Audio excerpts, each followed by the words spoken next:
வணக்கம். இன்றைக்கி நாம் பூரி எப்படி பண்ணுறதுங்கிறத பார்க்க போகிறோம். கோதுமை மாவில் எப்படி புசு புசுன்னு உப்பலான பூரி பண்ணுறதுங்கிறத தான் பார்க்க போகிறோம்.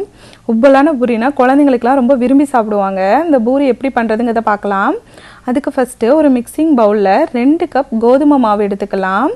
2 கப் கோதுமை மாவில் 10 சின்ன சைஸ் பூரி வரும். அதுக்கப்புறம் அதில் ஒரு 2லேருந்து 3 டீஸ்பூன் அளவுக்கு ரவை சேர்த்துக்கலாம். ரவை சேர்த்துட்டு பூரிக்கு எவ்வளோ உப்பு தேவையோ அந்தளவுக்கு தேவையான அளவு உப்பு சேர்த்துக்கோங்க. சேர்த்துட்டு தண்ணி கொஞ்சமாக சேர்த்து நல்லா திக்கான மாவாக பிசைஞ்சு எடுத்துக்கணும். கொஞ்சம் கொஞ்சமாக தண்ணி சேர்த்து மொத்தமாக சேர்த்துறாதீங்க, அப்புறம் தண்ணி ஆகிடும். கொஞ்சம் கொஞ்சமாக தண்ணி சேர்த்து இந்த மாதிரி மிக்ஸ் பண்ணிக்கிட்டே இருக்கணும்.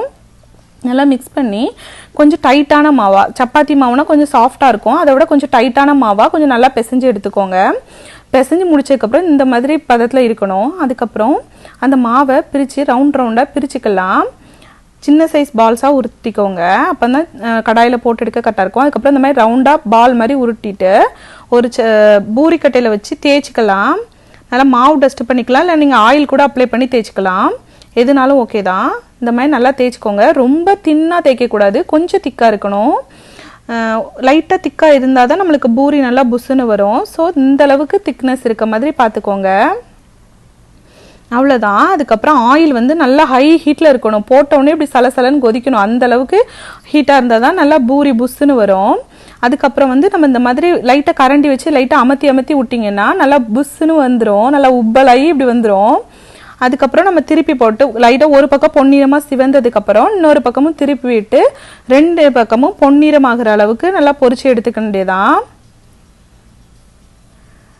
சூப்பரான உப்பலான பூரி ரெடியாக இருக்குது. இதை எடுத்து வெளில வச்சிடலாம்.